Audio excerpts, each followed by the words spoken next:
I'm black, I'm gay, and I'm voting for Donald Trump on November 5th. Equality for white people.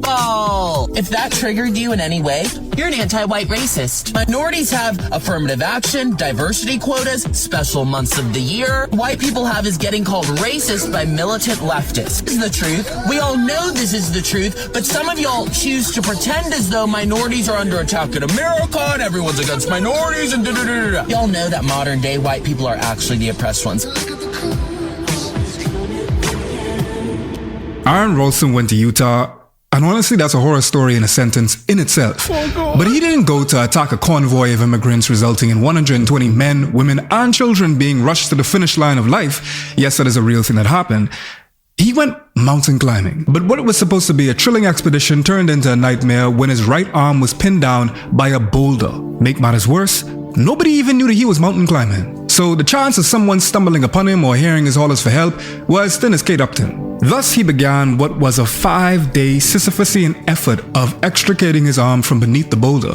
But unfortunately, like Sisyphus himself, he realized his efforts were futile and there was only one way out, which was to amputate his own arm. Now don't despair, because Ralston definitely isn't. He is alive and well, motivationally speaking on his experience, and his story serves as a testament to the indefatigable strength of the human spirit, the will to survive, and what one would do when faced with their mortality manifesting in a proverbial fork in the road. But this video, his story takes on another meaning. Whether you're black, queer, or black and queer, we are often presented with Ralston's dilemma. Maybe metaphorically or even literally. And let this be the first controversial thing that I say in a video full of polemics, but to be a black American that loves America, you need to hate yourself. To be a white and queer person in a country that denies your humanity, you need to capitalize the W and minimize the Q if you want access to certain spaces. This negotiation between the privilege and the penalties of being black can be extrapolated to many experiences. Which brings me to the uncomfortable question we seek to answer today. Strategic disavowal. Can you be gay and not queer? I asked Abby this question because it gets to the heart of the concept of strategic disavowal, a concept discussed by Sarah Ahmed about how institutions and individuals deny or distance themselves from parts of themselves in order to thrive or simply survive in a society that demonizes those parts. So the term gay here not only refers to the sexuality, but the cultural aesthetic, whereas queer refers to a political identity. I think there's people who try and make a living off being gay and not queer, to be honest. People who sell out the rest of the queer community. In particular, we're seeing a little bit of that now with regards to trans stuff. So I think you can. I think you can. And much like you could be gay but not queer, you could be skin folk and not kinfolk. Because black people who find patriotism with a country that hates them is a complicated topic that we're about to tackle today. The black patriotism thing is interesting. You have the black MAGA and you have your black conservatives that will throw up the red, white, and blue to ignore the historical realities of this country. The desperate urge to survive in a system that requires you to reject certain parts of yourself is powerful. And that requirement can be handled in many different ways. There are some people who lean into the aspects of their identity that set them apart. But then there's another way of coping. While some people wear their culture like a badge of honor, others lock it away into the furthest depths of themselves and put only their most favorable qualities on full display for the world to see.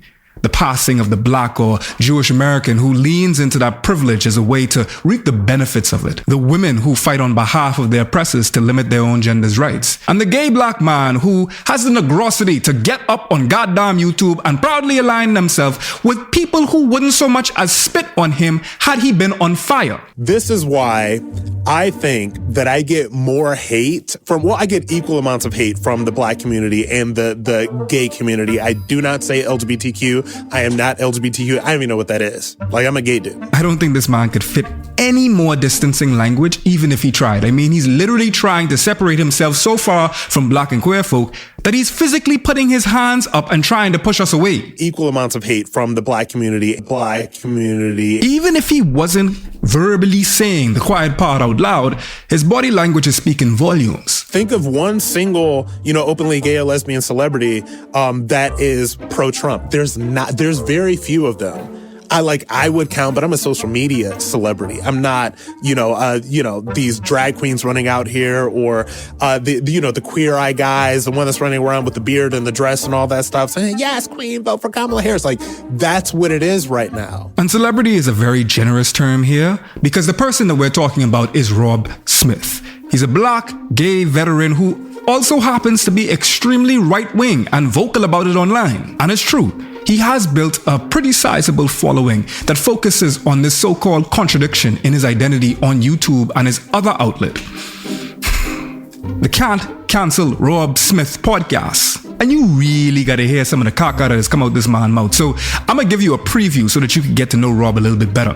What on earth has voting for Democrats in lockstep of 90% over the past 30, 40, 50 years, like, what has this really gotten for black people? Because I can't believe I'm saying this, but he ain't totally wrong here, since the Democrats don't do nothing. And I mean, they're just diet Republicans. But the solution definitely ain't voting for the spiritual successor to Ronald Reagan if he did a Dragon Ball Z fusion with the Austrian young Dolph. Every single election cycle, they come around and tell you that you're victims of racism. Every single election cycle, they come and tell you what they're going to do for you, and they do absolutely nothing. Okay, bro. Let's talk about it then. Let's talk about what voting for Trump has actually gotten black people, and every other American for that matter, in less than 1 year. The elimination of DEI programs, the dismantling of the Department of Education, mass federal layoffs, millions of Americans losing their health care in a country that will bankrupt them for a minor injury, trying to erase black history from the United States. Yeah, the black community and every other marginalized group, including non-millionaires, really lucked out with everything they've gotten from a fully Republican administration so far. But the mere existence of Rob Smith reminds me that I would be remiss not to mention a particular movement that doesn't believe I am black. And of course, I'm talking about ADOS and FBA. This could be a hot take, but it can help the white queer folks who hear and don't get the law, and vice versa. Black Americans who cozy up to conservative xenophobia that is weaponized against the rest of the black diaspora, I'm talking about FBA and ADOS, of course, they are the trans medicalists of the black diaspora. Trans medicalism, why? I'm gonna piss people off with what I'm about to say. It's not an internet thing. It's not a super fringe thing. It's a thing that people I know in real life in my community subscribe to. Trans medicalism, as I understand it, and full disclosure, I am fatally cis, terminally het, is the belief that being trans is a primarily medical condition that requires a diagnosis of gender dysphoria and often medical intervention like HRT or surgeries to be considered valid. And therefore, they may be impugning the legitimacy of NBs and trans folk who don't seek medical transition. When I was kind of in my own transmedicalist swamp of thinking, I guess, I struggled to understand why anyone would, in the absence of dysphoria, make those changes. It's sort of itself a scar. You go through these difficult things and you just sort of build up a numb spot to the pain of others. Maybe it's like, I had to prove myself as legitimate through this like terrible, inhumane medical system. Maybe you should too. My big awakening was realizing that they're not changing. They were changed by the culture that they were born into, and they were reclaiming themselves. So for the purpose of this metaphor, trans medicalists believe that you need to meet a specific criterion in order to be considered trans. I think people get a certain amount of validation from like a diagnosis of gender identity disorder or gender dysphoria. It feels objective and concrete. If you say no, it's a medical condition, that means like it's real. Certainly in the UK, in order to do things like access healthcare, you got to perform a certain version of transness. I mean, up until quite recently, if you're a trans woman going into the doctor asking for healthcare, you like had to wear a dress and makeup and like heels. The pain point reminded me a lot about the criterion that FBA and ADOS and some black Americans created in order to be considered black. There's claims about your family lineage has to be from this specific part of the United States, that you have to have so many great-grandparents that could trace the ancestry back so many years to this arbitrary location, or else you ain't black. And I want to preface this with some empathy because I understand the unique pain of being encased in a country with your colonizers and not having immediate cultural ties to anywhere else. I can wave the Bahamian flag, but when you wave the American flag, that's something different. There was a piece of that identity and pride that you had in the country of your origin that I can't derive from South Carolina. The country that would replace the Bahamas would be one that has very aggressively communicated their level of disregard for me and my well-being. I also understand the risk of outside forces co-opting your culture and maybe even weaponizing it against you. Like we've seen Black Wall Street. We know what happens.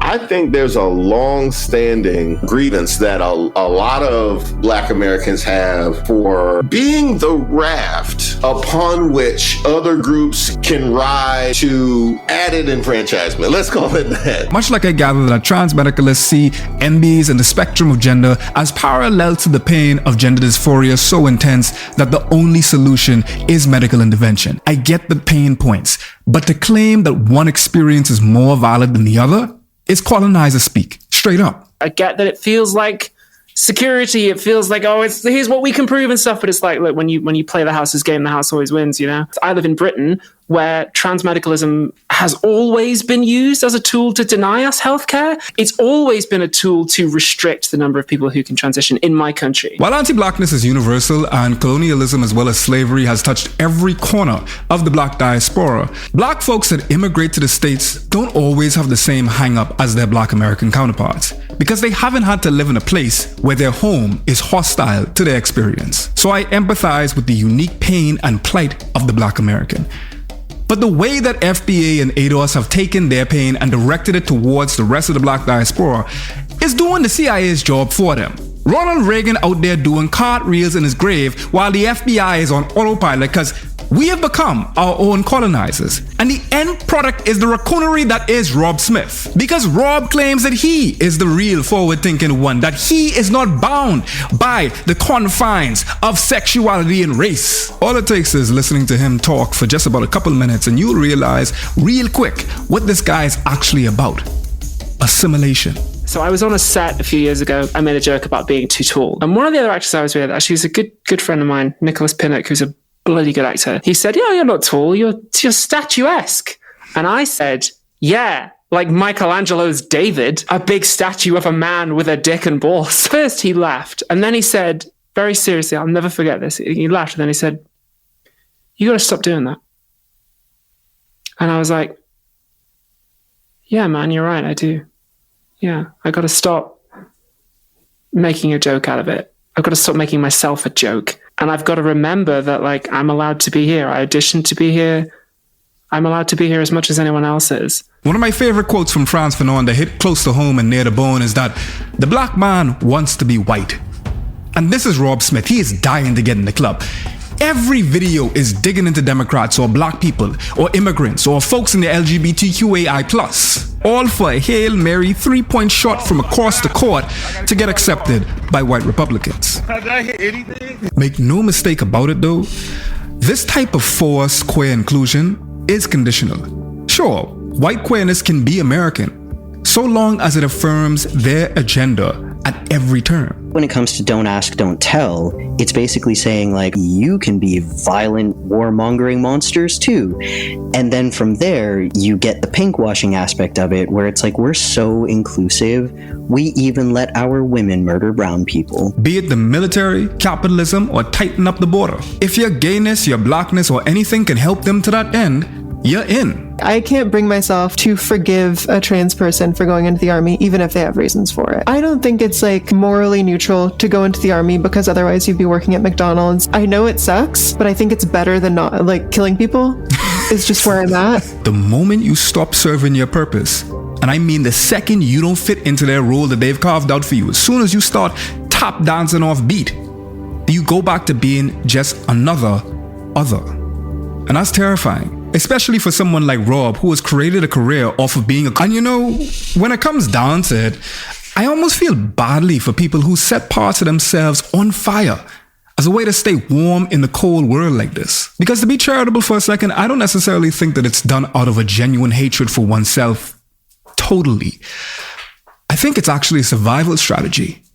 Marginalized individuals aligning themselves with systems of privilege as a shield. You're right. There are times when, if I want to, I can like posh it up, and I can like just put on, just like do my like, you know, my very pretty white lady thing. I love me a road trip. I really do, which means I've stopped at a lot of truck stop bathrooms. And in those situations, it's like I am passing as a cis man, and that is a matter of safety for me. You know, when I do it is I do it when I'm traveling, because like traveling when you're trans person is obviously a bit of a nightmare. When I fly on planes, I will like dress up a little bit like posher and go to the desk and like do my kind of like posh white lady thing. And that is a privilege too. Then at the same time, the whole idea that someone would need to pass in the first place needs to be deconstructed. It needs to be thrown away. It's useful, but at the same time, you don't want to just live in that world all the time, or you don't want to forget that that is a thing that not everyone can do. It is a thing that is in a sense like not real. But the problem becomes when their adaptations for surviving the system become so powerful and loud that they are used as tools of oppression itself. And right now, with the rise of influencers and everyone trying to hop on social media to claim their 15 minutes of fame, there are more of these creators than ever before. In 8 years of Obama's presidency, he created, I think, 150,000 jobs for Black Americans. In Donald Trump's, it was 2 million jobs. Obama's 8 years, 150,000 jobs. Donald Trump's 4 years, 2 million. So I would really love to see the statistics on that, even in the first debate. It's just numbers like that make me go, yeah, well, Trump was doing something totally different. But where are you getting those numbers for? That's from,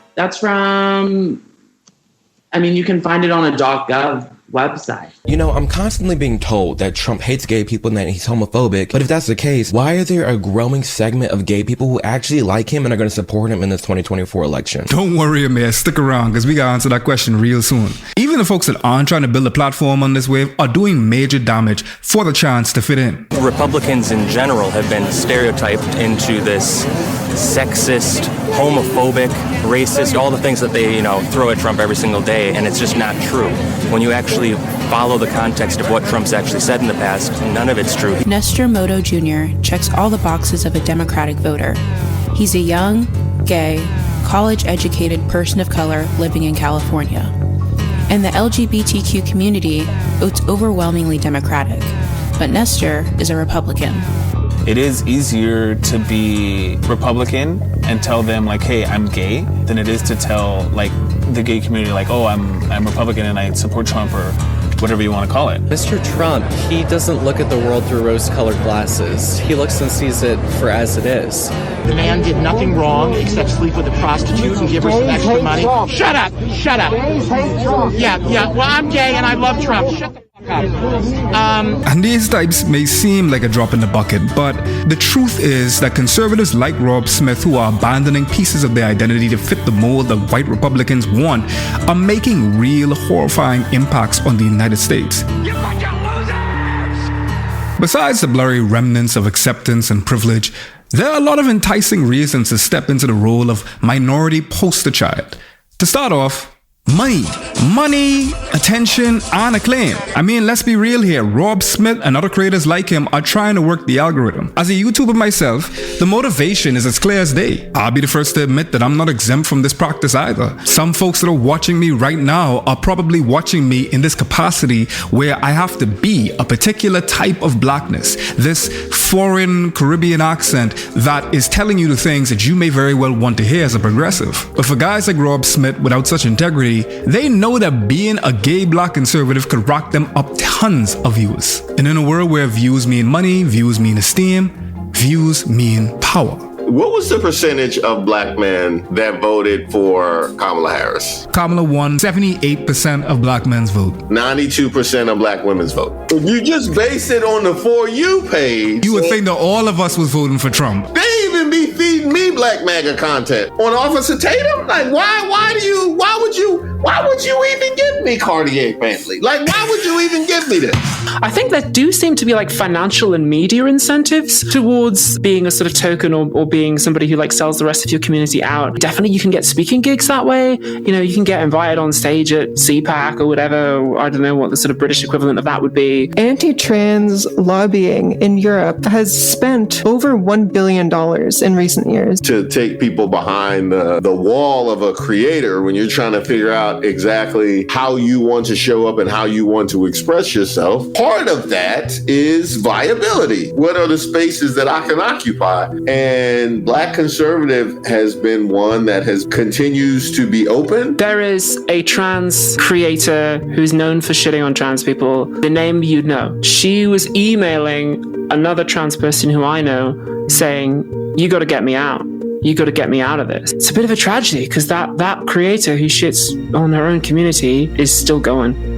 She's still making that kind of thing. She never got out. Being queer but anti-woke or black but anti-black garners attention. It makes you want to hear how the hell could someone come to identify with that? How they could end up thinking the way they do. Even if it is out of morbid curiosity, it's still going to get clicks from people who might not have wondered what was going on your channel before. Then everybody gets the juicy combination of these people rage sharing, oh get a load of this guy, he's wild for this take, and the others who are so excited to hear a minority actually take their side for something that is vehemently against them will finally subscribe and like it on the spot, saying, oh finally, a black gay confirming my belief that white straight men are the most discriminated against. I like them. These niche influencers ain't choosing their political parties based solely on their beliefs. When they get on screen and decide, who am I going to be? How am I going to present myself? Their decision-making process is inherently shaped by the economics of virality. And while Rob Smith perfectly encapsulates this mentality, he's not a one-off. There's a scary amount of these influencers who are trying to make it off the back of their identity's most acceptable parts. Christian Walker is a great example of this. And before I get into the raccoonery that is Mr. Walker, let's take a big collective breathe in and out. Because you're going to need that centering, because if you never heard of the Walkers before, you're in for a doozy. Christian is the son of famous conservative athlete Herschel Walker, who is now the ambassador to the Bahamas, and you can understand why I'm fuming. After his career as a fullback for teams like the Philadelphia Eagles and the Dallas Cowboys back in the 80s and the 90s, he decided it was time to pivot in his later years. He wanted to be the next big name in conservative politics. It was definitely a shift out of left field, or I guess in this case, right field. Former President Donald Trump adding to speculation that former UGA star and NFL player Herschel Walker may have his eye on the Senate. Yeah, he legitimately wanted a seat on the Senate. And do you know what he was running his campaign on? I was watching this movie called Fright Night, Freak Night, or some type of night, but it was about vampires. I don't know if you know vampires are cool people, but I'm telling you something that I found out. A werewolf can kill a vampire. Do you know that? I never knew that, so I didn't want to be a vampire anymore. I want to be a werewolf. You gotta have faith in this country. You gotta have faith in the elected officials. From I want to be a werewolf, not a vampire, to you gotta have trust in your elected officials. Yeah, you know what? That actually sounds about right coming from the Conservative Party. And what's another one of his takes besides werewolves versus vampires? Sorry, y'all, I ain't getting over this one anytime soon. In 2023, at a political rally in Georgia, Herschel Walker had the nerve to get up on the mic and say that people who don't know the definition of a woman are the enemy. Mind you, this would be horrific on its own, but he was spouting the just the day after there was a deadly shooting at Club Q in Colorado Springs that had killed 5 people, including a trans man and woman. There are people who are against everything that the LGBTQI plus stand for, but they still have enough tact and compassion to not say trans folk are the enemy after 2 members of the community are murdered in cold blood. And if there was any shadow of a doubt in your mind that Herschel was after something more than just making a change for what he believed in, listen to this. After a failed run for the US Senate in Georgia, he decided that he was done trying and he wasn't going to run again in 2024. But he still had $4.3 million sitting in an account left over from donations during his campaign. Technically, politicians are supposed to save extra money for their next political debut or return leftover funds in one way or another if they don't plan on running again. But when Herschel was contacted by the news outlet Politico for comment, he got on a call, claimed there wasn't any money left in my account, and then quickly hung up the phone. That's not suspicious at all. The GOP in Georgia even called him out twice for the whole thing. So let's recap. You got Herschel Walker, an ex-football player who wanted to be the next black figurehead of the Republican Party in Georgia. An apparent contradiction that I believe personally he thought would gain him traction. He manages to pull millions of dollars in support and then has no comment when questions get raised about where all that extra money is going. To me, that reads as a very money-driven man who is willing to compromise their identity if it means getting them what they want, whether that be funds, acceptance, or simply surviving in a system like this. And it's that very guy who ironically had a gay son named Christian, one who would go on to follow in his conservative footsteps. But instead of going the old school route of hopping up at the podium and talking about werewolves in a bid to become senator, Christian went a little bit more modern and decided to be an influencer instead. Honey bun, why do you need a month to celebrate who you sleep with? Newsflash, nobody cares. You have all your rights, now shut up. Take a Pride Month out to run around the streets with no clothes on and hook up in public, and then you want to run around crying, oh, I'm so oppressed, no one likes me. Well, stop pushing it in everybody's face. You know, it's almost a little sad because you know damn well that he's heard those words a lot in his life. He's clearly absorbed so much of that negative commentary over the years that he started to embody it. And it's unfortunate because even from an outside perspective, you can see that all that hatred is really coming from a place of insecurity and self-loathing. And of course, conservatives see someone like Christian Walker, a young, out black man who is vocally supporting their cause, and they think he's perfect. Why be politically active? I mean, politics is something that can be very divisive, but I feel like you've gone like head first. You've just jumped right in. I really started after what I call the BLM terrorist attacks. I mean, when they were ravishing the country, burning buildings down, acting insane, and everybody was supporting it. All these influencers were backing them in their destructiveness. I said, no, this can't stand. There needs to be another voice speaking up because I think the majority of Americans are against burning buildings down. Unlike his father, Christian ain't really making no money from this. I mean, he's ranting and raving about this and barely breaking $5. But I don't think that's what he actually wants. The Walker family is well off. Christian grew up more comfortable than most. I mean, his pa ain't played professional ball since the 90s and he's still worth an estimated of $10 million today. And reports claim that he was worth as much as $65 million when he was running for office. So I think it's safe to say, especially by today's standards, that, you know, they're doing okay on the financial front. But nah, Christian is trying to get stuff that money can't buy. Acceptance, a sense of belonging, maybe even security. Remember, this is a guy who grew up with a father that is openly getting up on stage and saying that trans folk are America's nemesis less than 24 hours after a mass shooting at a gay bar that killed 2 trans folk. Imagine the type of things that Christian was exposed to. The type of things that his dad was saying in his household when nobody else was around. In some ways, conforming to this identity he wears online is his way of surviving his circumstances. It's acceptable, palatable, respectable. Queerness. If you don't feel accepted in society because of who you are, but you have this one quality that society is all for, maybe you just lean into that. When you build on certain foundations, it echoes through the people that then live in that structure. Okay, well, I can't be cis, but I can be racist. I can be gay and black as long as I'm also right-wing. And when you look at the bigger picture as a whole, I can kind of appreciate that urge. At some point, when even your own parents are against who you are as a person, you're gonna find a way how to evolve or get away. Christian chose to adapt. But what Christian, Rob Smith, and other folks using these same coping mechanisms to get by don't realize is that they're falling into a very, very dangerous trap. And whoever the man was that was in that closet had a reason to be in that closet. Wokeness in particular has created a culture where you are unable to criticize people from marginalized communities and you are unable to point out the wrongdoings that they are doing for fear of being called racist and being labeled in a negative light. And that's going to be a perpetual problem for Black people if we cannot address those issues and do so in a way that does apply a little bit of pressure as far as personal choices go. Oh, that's the perpetual problem. Right. You got it all figured out. No, for real. What an eloquent way of saying the biggest issue in the Black community right now is white people being called racist. Not being murdered by white people on a daily basis. Frustration and anger over how a routine traffic stop. Do you have a license? escalated into a deadly police shooting.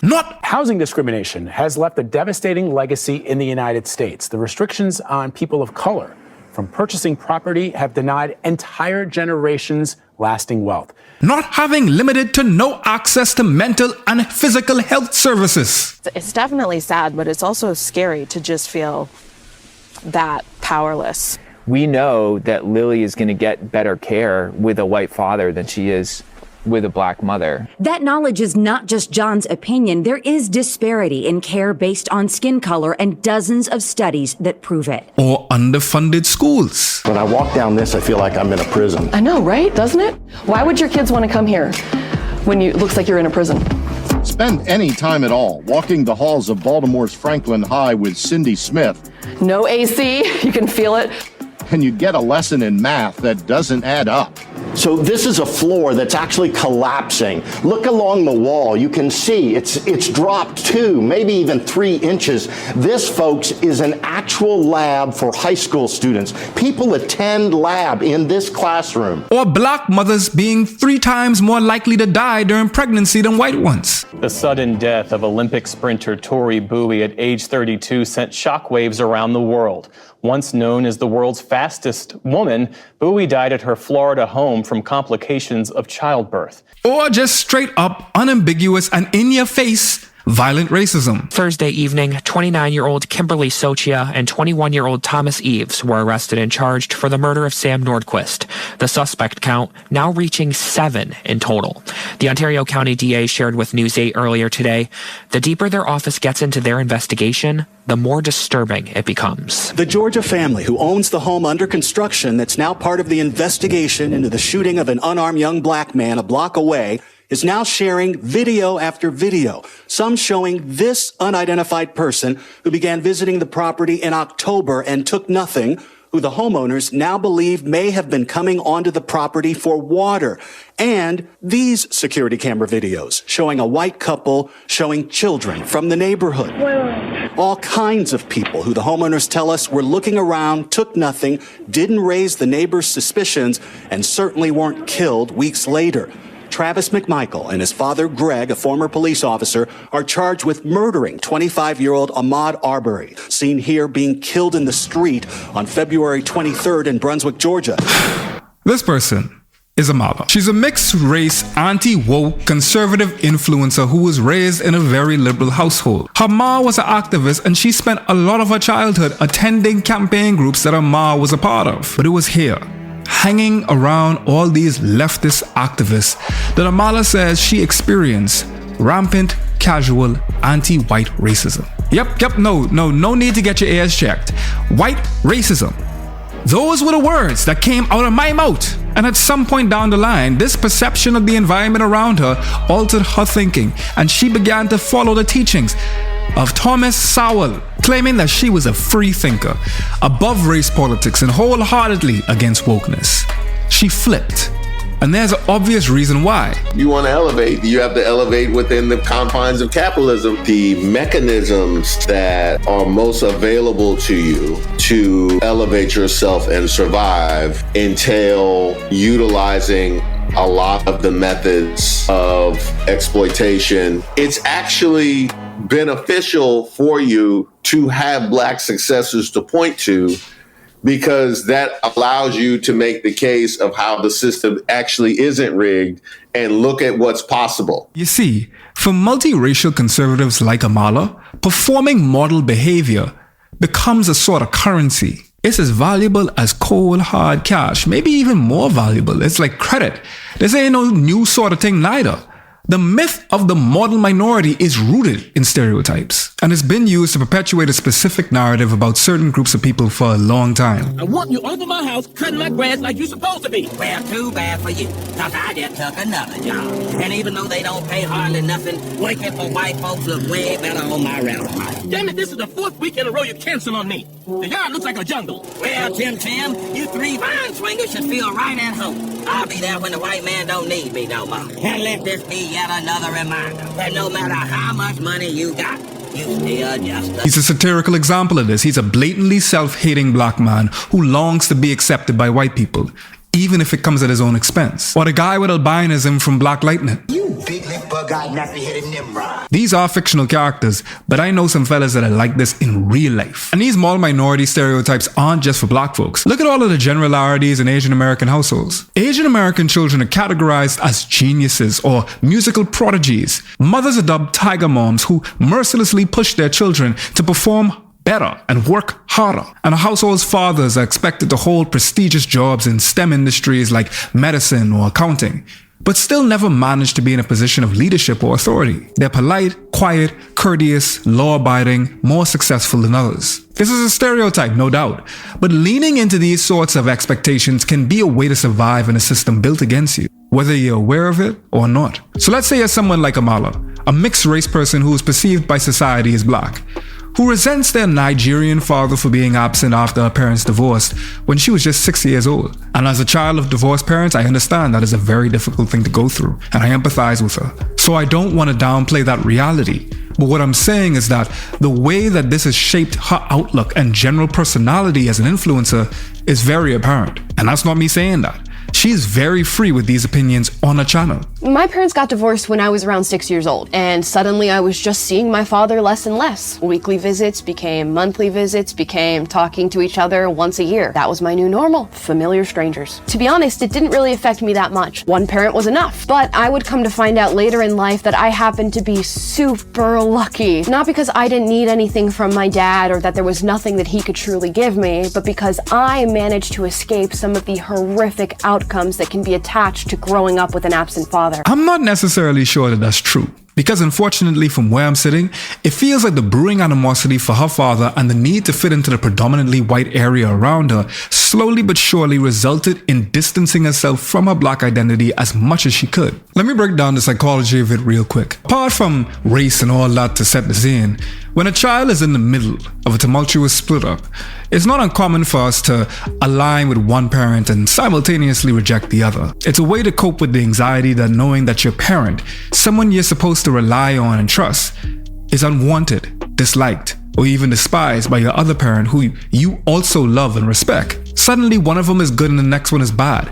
And that one simple switch can change a child's attachment style, interpersonal relationships, and worldview in general. They hyper-align with the good parent and want to get as far as possible from the bad one. So when you have a biracial child like Amala, whose black father is the pain point and feels like a bad parent to her, that negative view can leak into a disdain for not just the man himself, but all parts of him. Some of the parts of yourself. So she downplays, ignores, and even publicly shames her blackness, while in turn nurturing and projecting her whiteness. And she doesn't just have to do that with how she looks physically, but rather with what she actively supports verbally. Everything that comes out this gal's mouth makes it painfully clear what she's about, who she's fighting for.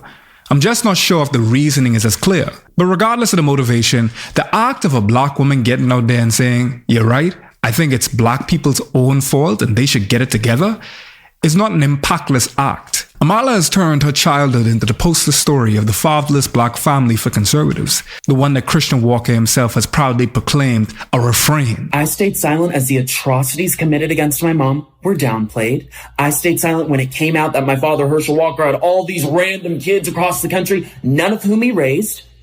And you know my favorite issue to talk about is father absence. Surprise, because it affected me. That's why I talk about it all the time, because it affected me. Family values, people. He has 4 kids, 4 different women, wasn't in the house raising one of them. He was out having sex with other women. Do you care about family values? Amala's happily offering up herself on a silver platter as a weapon of justification. And yeah, it may be her true valid story and it may be her authentic views, but it's the way she's using it. That's what I'm seeing. Branding herself as a recovered progressive like it was her redemption arc was actually a huge part of Amala's path to success. You could tell from her tone in those few clips alone that she's trying to tap into the sympathy from conservatives by stepping into their idea of the typical black upbringing. She's affirming their beliefs, buying into their stereotypes. And you can almost see how they think it's convincing, right? Oh, you don't believe me, a white man, that racism doesn't exist? Well, here's my in-house black friend to confirm that for me. Just like Rob Smith tries his best to separate himself from the LGBTQI+ community, Amala is trying to put as much distance distance between her and her black identity as humanly possible in order to be accepted as valid by the conservative machine. Influences like her become propaganda fodder for the whole conservative movement, inherently adding to the conservative power and reinforcing the system every time they say race politics isn't that big of a deal and it's all on black folks to be better. And while the black and gay community may look at people like Amala and Rob and scoff like they're just a couple of nutty outliers who don't have any real influence, it leaves a mark, especially in aggregate. They aren't just making their platforms, getting their check and their dose of self-worth, and then nobody else is getting hurt in the process. It starts out as a little cut that festers into an untreated wound, becoming more and more unmanageable until the entire thing becomes infected and you gotta chop off the whole damn limb. When you are playing into a system of domination and violence to buy yourself safety, you're delaying the inevitable. I get to be safe or I get to be free. If you're going to say something against trans people, or if you're a right-wing reactionary trans person, they can give you millions of dollars. They can ensure that you are at the top of the pyramid. It's almost like audience capture in the worst way possible. You serve a master, and this master is dedicated to dehumanizing you as much as possible. White ignorance is something that we can materially benefit from. It's useful to us to continue pretending that these systems are okay. There have been times where I could have leaned into my whiteness and done the, like capital W, small q, queer kind of thing. But I'm not going to capitulate with a system that hates me. There's nothing wrong with me. What's broken is the world that treats me like I am defective. Figures like Rob Smith, Christian Walker, and Amala are crucial tools for the conservative movement. As we've touched on, these guys will give conservatives a touchstone that will agree on all their misguided views. Someone they could point to and say, see, I'm right about that whole community because one person agrees with me. But it's more than just invalidating their absurd and ignorant views. You see, there's always been a bit of tension between the white, queer, and black community. Black folks often have a strong sense of religious affiliation and adhere to clear gender roles. So it's no surprise that queer folks are persona non grata in a lot of these different black spaces. And vice versa, the white queer community could be just as exclusionary towards black folks, even racist, which put black queer folks in this liminal space that make it very difficult to find solidarity with either groups, cishet black folks as well as white queer folks. That passage by James Baldwin when he was being interviewed by a magazine, where he was like, I think white people have a sense of entitlement. I think there might be a tendency in left-wing white queer circles to assume if you support these left-wing ideas like Free Palestine, that you're also not racist. And that is not necessarily the case. Racism is extremely reliable. As long as white Western nations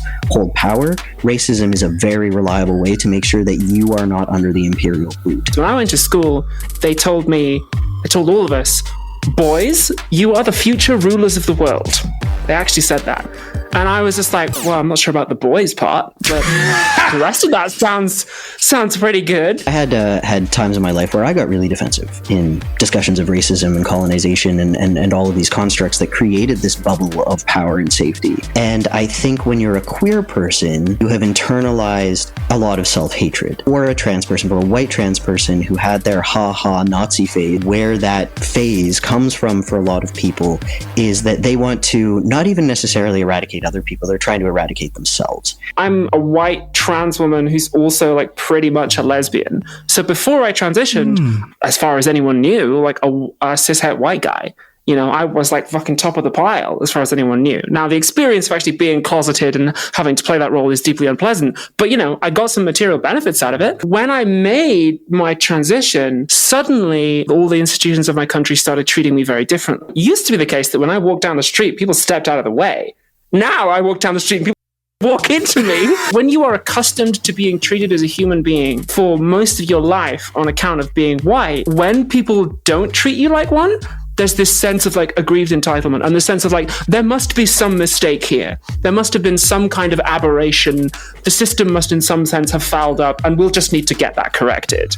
And I don't think there's always this understanding that like, actually this whole system is and actually this whole system is busted, and actually it exists in order to make exceptions of marginalized people, and that is how it continues running. Because it is, of course, very tempting to assume that, there's just some kind of mistake here, and like this actually all works fine, and we're going to get this fixed, I just need to call the manager, right? And also, like, sometimes that works. Sometimes you do your posh white lady act and they call the manager and they fix it. And it's like, okay, fantastic, yeah. And then you just don't think about the fact that there's some people who are never going to get to do that. All that to say that when you get these mega conservative mouthpieces like this, it does major damage. It fractures the minority groups even further and creates a massive divide between us. And that's deliberate, because we all would be a hell of a lot stronger together than we are with these walls up. And they notice. What's going on in LA when people saying this is not our fight and Latinos for Trump? No matter what America has to give out, no matter what pain they have to give out, they always gonna save us a piece. Like mama's dinner. She gonna tell you if you don't come home, you ain't gonna eat. But if you come home, it's a little something in there. Whatever America gives themselves the ability to do to whoever, as black people, we think is, I know they gonna, I know. Their presence, even if it is just a handful of these extremist right-wing creators, drive the wedge further between our respective communities. The queer youth feel abandoned, they feel like they're being mocked for their desire to be visible in the world, and the black and queer youth are told that their struggles are all imaginary because there's a few influencers who made it out. And just like that, intersectionality becomes delegitimized in the public square and everyone feels isolated and unsupported, except for white conservatives who are laughing on the sidelines. The Senate passed the bill on a 51-50 vote, with Vice President J.D. Vance casting the tie-breaking decision. Now that sent the bill to the House, which passed it on a mostly party-line vote of 218 to 214. Even when black folks come out the closet, a lot of the time they instinctively try to tone down this part of their identity at church or big family functions. To be accepted, they feel like they have to minimize the parts that don't fit the community's ideals. And hey, that might work out if the not fitting in was confined to only these spaces. But that's just not how it is. Because when black queer folks go to capital QTM queer community events, a lot of the time it's white, and they're just as dejected there. Because unfortunately, we have to address the white queer urge to be racist. Black queer labor created the modern queer movement. And now a lot of white queers are exploiting the continued labor of black queer. A lot of black culture specifically comes from queer black people. And for white queers, a lot of queer culture comes from queer black people. It's not that black queers are meeting points of queerness and blackness. It's that they are central to both queerness and blackness. And then there are sort of cultures that fall off of them. Queer folk from racialized minorities have even reported being excluded from LGBTQI plus events and spaces, or even being rejected while dating based on their race. And of course, this leads to lower self-esteem, internalized prejudice, and an urge to fill that hole somehow. Now you're a minority in minorities, and nowhere is giving you the level of inclusion that a human craves so much. What are you supposed to do? Where are you supposed to go to feel whole, to feel accepted, to feel safe? And just when it feels like there's nowhere to turn, who accepts you and embraces you with open arms? The conservatives. The white right-wingers who are willing to bring you into their circle and accept you as a fellow conservative, even if you're black and gay. As long as it's a secret, though. I don't want to look at it. I don't want to have to be aware that it exists when I'm not cruising on Grindr during the conservative conventions that I attend. I don't want to have to see anything to do with this because I think it's gross and yucky and I hate you. But if you want to suck a guy's dick and then also commit war crimes, we can work something out. So long as you fit the ideals and stereotypical beliefs for the rest of your days, of course. And those are only two confounding factors. There are so many more ways that someone could be pushed into that sphere. Going back to Rob Smith for a second. I know, I'm sorry. He was born into two communities where there's a very high chance of him being ostracized in one way or another. Then he ends up not having enough money to go to college and joining the military instead, like a lot of people I understand do because they feel as though that's a way to gain access to resources. But for a black man, the military experience is different. This is an institution that is notorious for treating both of these groups like garbage. It could be a borderline dangerous environment for people with these identities or backgrounds, or honestly, any minority at all. And I ain't pulling that out of nowhere. There are far too many stories of injustice in this department. Way too many. A crime that rocked the Army. You send your child off into the military for their country. You don't send them to be beaten by a baseball bat while they're asleep. And when questions about a soldier's sexuality lead to a cover-up. There's honestly more going on that I'm aware of. Join the military as a black person. The racist white people do join as well. The first week, me and my homeboy talking about some shit. He was like, yeah, when we get out, it's you know what I'm saying, we gonna smoke a black. Some country ass white boy. Y'all smoking them nigga cigarettes? So let's put all the pieces together now. Stay with me. Rob is a gay black man entering a predominantly white conservative space. And not just entering it, but he's trapped here. Physically, financially, emotionally. Think about what that must be like. If you can't comprehend how much of an influence that environment would have on a person's life, put it like this. Rob Smith started out as a leftist advocate. Yeah. Wrap your mind around that for a second. This man was even one of 13 other military personnel and civilians who chained themselves to the fence of the White House in an act of protest against Don't Ask, Don't Tell. Like, can you imagine that that's the same nigga? I'm black, I'm gay, and I'm voting for Donald Trump. Chaining himself to fences to defend the queer community's rights. It's such a 180 that it's kind of mind-boggling for me. But after enough time in the pressure cooker of this military surroundings, it must have gotten to him. Because in 2018, he publicly and loudly switched over to the Conservative Party. And not just any levels of conservatism, but a red hat wearing, bear guzzling, sister effing, Trump loving, red blooded American type of conservative. In Rob's own words regarding his transition into his new identity, he said, and I quote, "For me as a black person, these ideas of empowering and uplifting the black community, these ideas of fighting for LGBTQ rights, these are not ideas that need to be subscribed to by any political party. These are ideas that exist within us. And these are ideas that I'm just not finding in the Democratic Party right now." As we know, since he's only gotten more firm, extreme, and vocal about his beliefs. And here's the thing. I'm almost positive that there's this deep buried part of Rob that is doing this as an act of survival. That he thought he hacked the system by throwing himself into being a right-winger, and that it would keep him safe in this little bubble as an exception. But all that work that he put into being a black, gay, perfect conservative persona didn't stop him from being a target of the racism. Because at a MAGA event in 2023, he was bombarded with disgustingly racist and homophobic slurs by his own fellow supporters. He said that a group of white supremacists surrounded him and started going off about how they don't want any gays or blacks in their Republican Party at a MAGA event of all places. Who would have guessed? In an interview, he told CNN that he was a victim of a hate crime and he felt completely betrayed. Rob even claimed that he didn't even see himself as a Republican anymore because of this very situation. Now, he was just a right-leaning independent. I mean, we all know that that didn't end up being true because he still supports everything they do to his own detriment. The event proved something that everyone from outside could see as clear as day.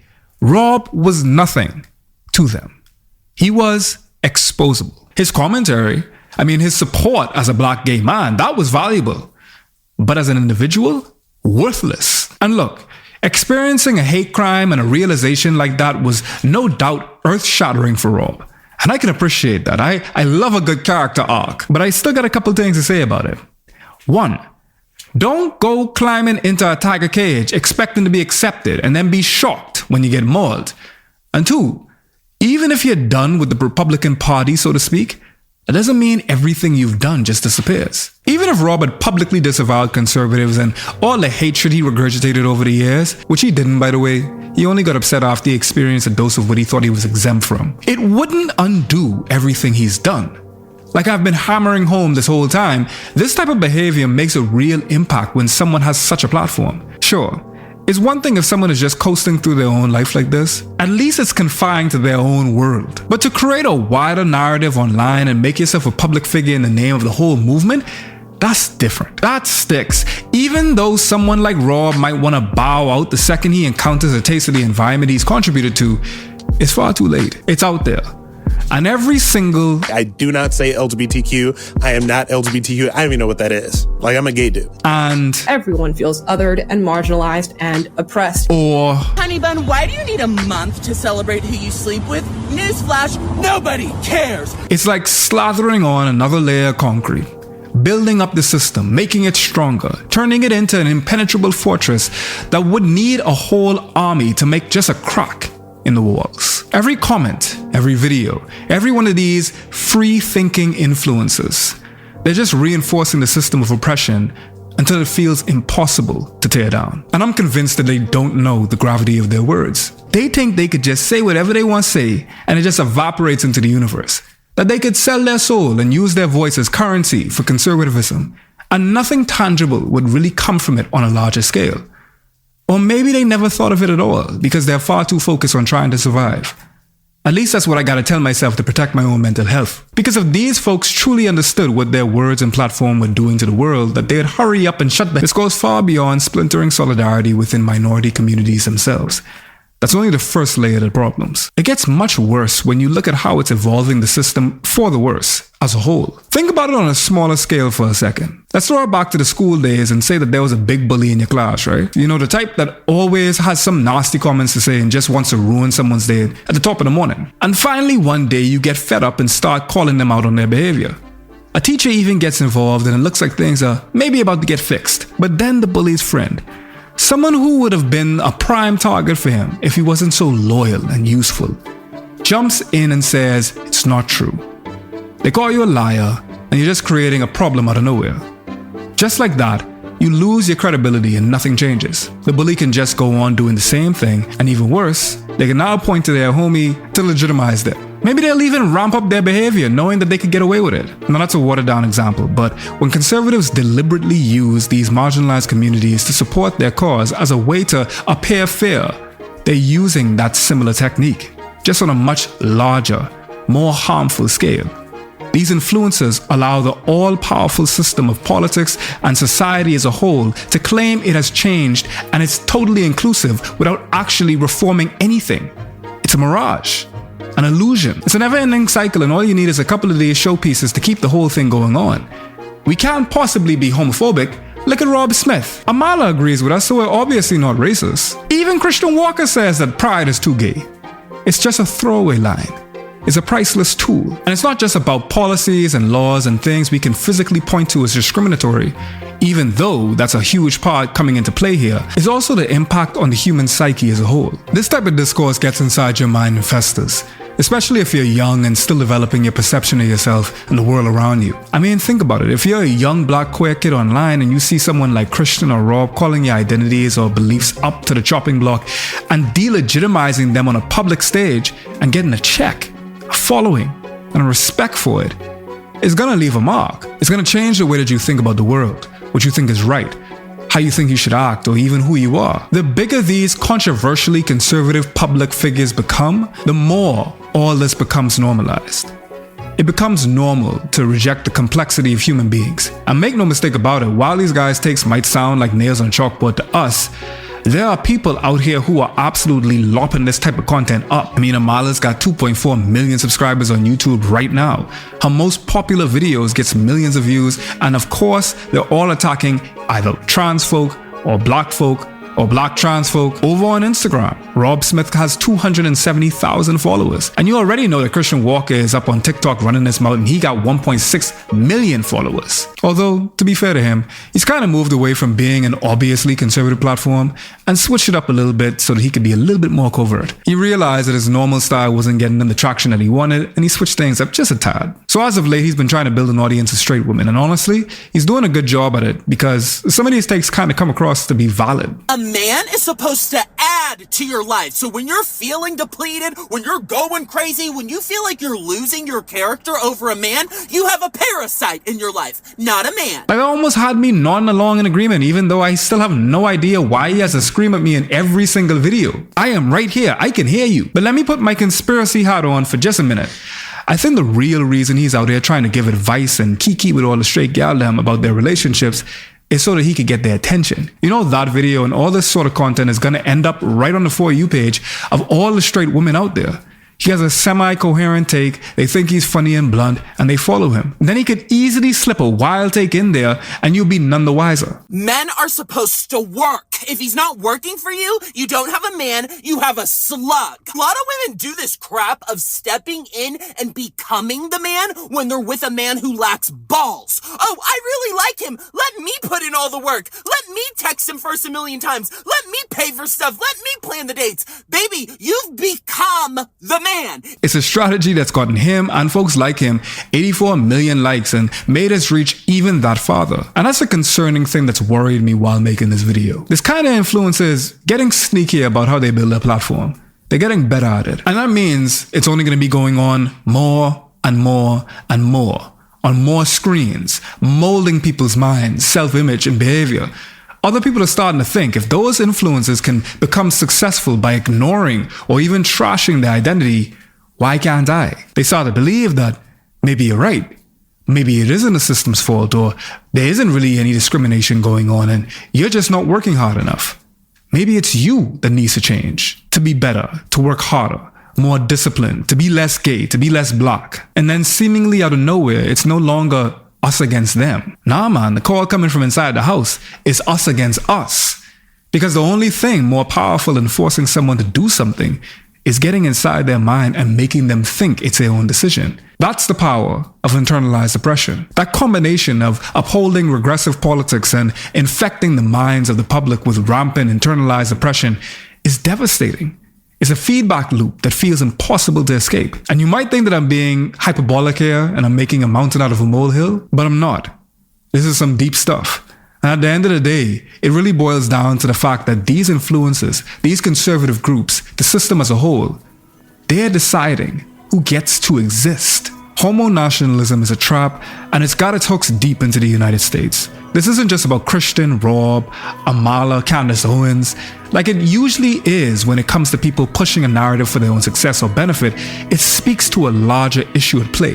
They're just cogs in the machine. It's bigger than them. And I stand by the fact that while these figures are doing irreparable damage, and I don't agree with pretty much a single word that comes out of their mouth, they are victims in this whole thing too. And at first glance, I even have to admit that my empathy for them was in the negative. But the deeper I dug into their stories, the more I began to understand how they really were perfect vulnerable targets for this agenda. They're exactly what the conservative movement needs. Of course, there's no excuse for keeping it up like this, especially when you step back and consider how much it's costing the world. This matters because it's manipulative tools like this that dictate so many different aspects of society. Who gets to be visible? Who gets to have power? Which type of identity is rewarded? And how we move forward as a society. When we let this type of backwards, internalized, hatred-driven ideology creep into the mainstream, it makes assimilation look like empowerment. It disguises succumbing with overcoming. Like being above racial politics or not that type of gay guy gives you the freedom you're searching for. Why work towards actually making a positive change for everyone when you could just give up, go with the flow, be a part of the groups with control rather than trying to fight it? That's what real empowerment looks like. It's not just about the impact on adults either. These figures are speaking to the future generations way more than they care about us hearing them. The more these influences get celebrated without critique, because everyone in their vortex agrees with them and everyone just writes them off as unhinged and go about their business, the more we're teaching future generations that the only way to make it is performing your identity in a way that comforts the powerful. It shows them that this is the path to success if you're not a straight white person. If you can't beat them, join them. From TV shows to society itself, marginalized representation is important for folks who aren't in community with us to understand us, what we can be beyond the bigoted limits of society, which is why we need to narrate our own narratives before our stories are distorted, disregarded, or even worse, destroyed. That's why independent media has been essential to giving a voice to the voiceless and bringing our dreams to life, such as Amy's Dead End Dream House, a foray into the mind of Maggie Mae Fish that bends the bounds of genre and a myriad of guests that showcase diversity of gender, race, and sexuality as we delve into the horrors of adulthood with a whimsical tone that is beautifully executed by the fine folks at my streaming service, Nebula. Nebula is home to prestigious pieces you won't find anywhere else, made by your favorite creators like Man Carrion Ting and Cat Block. Not only do you get ad-free videos early and extended, but you also get exclusives like Abolish Everything, a comedy debate game show where I make my stand-up debut. We often get into some depressing topics in my videos, so it's great to break that up with some lighthearted fun, like abolishing your petty grievances in front of a panel of expert improv comedians that rebut your presentation on the spot. And you can gain access to that and more when you sign up for Nebula using my link at go.nebula.tv/foreignman or scan the QR code in the corner to get 40% off, bringing it to $36 per year or $3 a month. You could even gift your friend a yearly or lifetime subscription to Nebula with Nebula gift cards by using the link gift.nebula.tv/foreignman. But most of all, you get to support independent creators making the works that you love rather than the AI slop that's proliferating in these other platforms. So tap my link in the description, go.nebula.tv/foreignman, or scan in the QR code to get access to the smartest service in streaming, Nebula.